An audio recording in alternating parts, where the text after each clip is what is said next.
Le lait, source de plein de bonnes choses. Dans le domaine médical, la question des bienfaits du lait et ses dérivés semble mise à rude épreuve. Qui croire?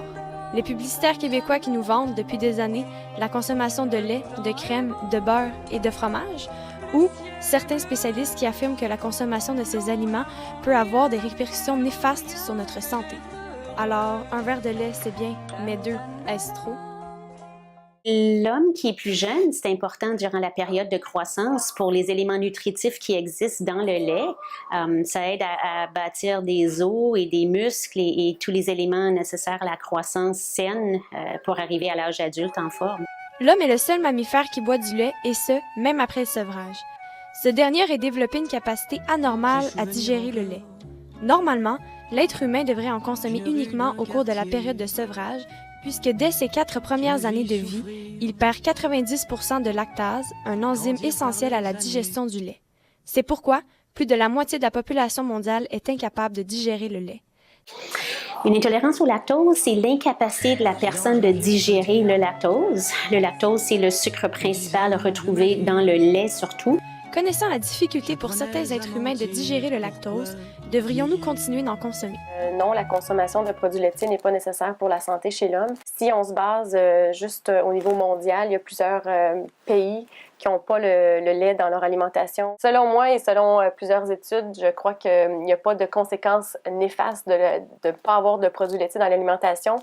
Seulement, par contre, si l'alimentation est bien équilibrée, qu'elle est complète avec des aliments entiers. Boire un breuvage de soya. Un breuvage de soya enrichi en calcium et en vitamine D. Ou bien du yogourt. Donc, à raison d'une portion de 3/4 de tasse, qui est équivalente à un verre de lait. Des bénéfices de ne pas avoir les produits laitiers.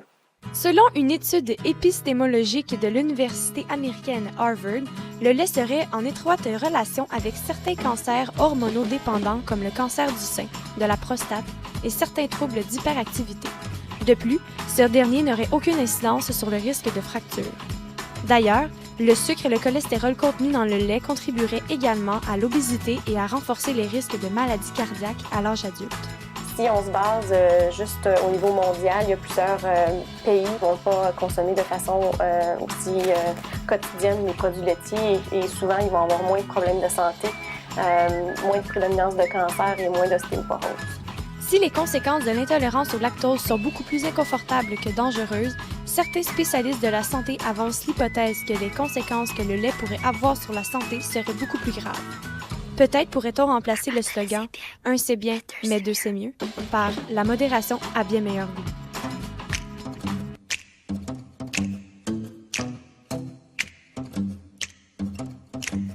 Je vais à l'étable pour tirer ma vache.